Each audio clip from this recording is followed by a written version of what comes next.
Ok, muchachos, pues empezamos el tema de hoy, que será unidad número 5, textos expositivos.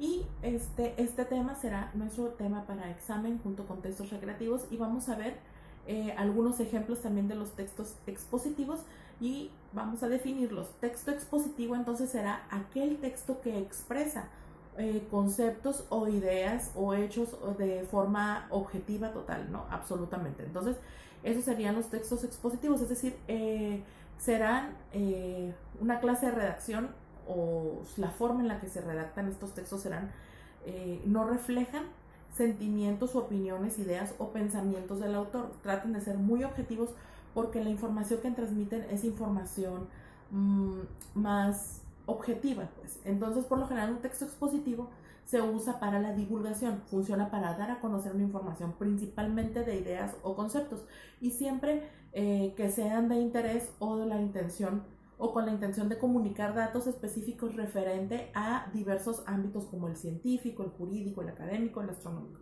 Y este tipo de textos son muy utilizados en las escuelas y por los estudiantes para comprobar qué información es la con la que se han quedado, y entonces puede ser una forma muy habitual de exponer o dar lecciones. Entonces, en esta clase vamos a ver 3 ejemplos. El primero será el debate, vamos a ver también, déjenme recapitular, entrevista y crónica. Ahora, estamos hablando de textos, ¿por qué vamos a hablar de debate? Porque el debate funciona para exponer un tema y una idea, y generalmente de los debates se hace una redacción. Entonces esa es la redacción que vamos a tomar, esa información. Y en cuanto a la entrevista, pues la entrevista es la recopilación de información. Entonces vamos a ver esos elementos para que nos ayude a poder, cuando estemos haciendo una investigación, pues una forma de poder recapitular o recolectar información para nuestro proceso. Y vamos a ver la crónica, porque la crónica es un relato sencillo de algún suceso. Entonces, por eso es que escogí esos 3 para no hacer los mismos.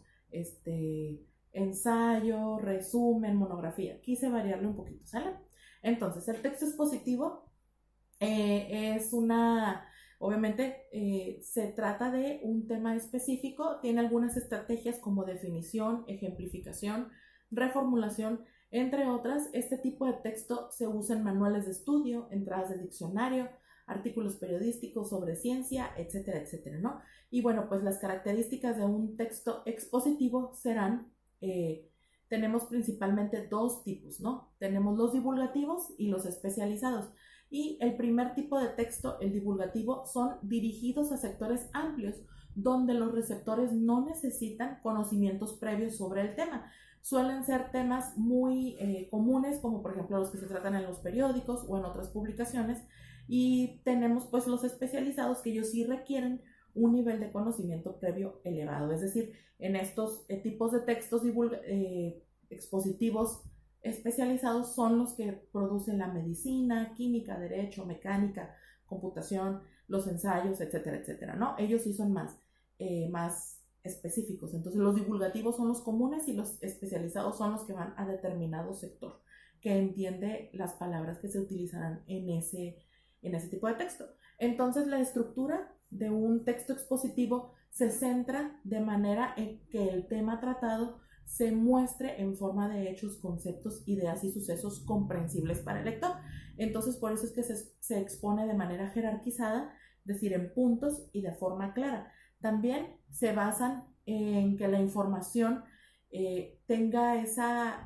nos ayude a esclarecer el tema, ¿ok? Ese es su objetivo principal, esclarecer el tema.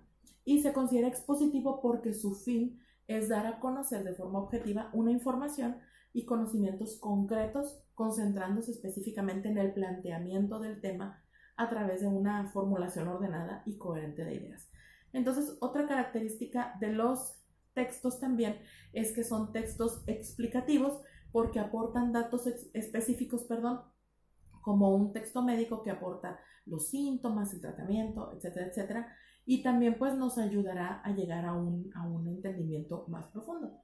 Otra característica es que es un texto formal porque evita el uso del lenguaje coloquial, que es sustituido por un tono preciso y educado para para que la exposición y la expresión de ideas pues sean, no den lugar a dudas ni a malas interpretaciones.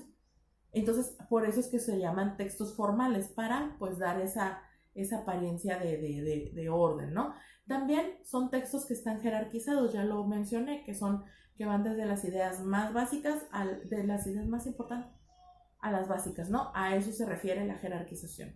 Entonces, los textos expositivos tienen 3 elementos principales. Número 1, introducción, que es donde nosotros vamos a desarrollar la base principal, la idea principal, las explicaciones, ¿no? Donde vamos a exponer el tema, vamos a introducirlo. Después tenemos, el desarrollo.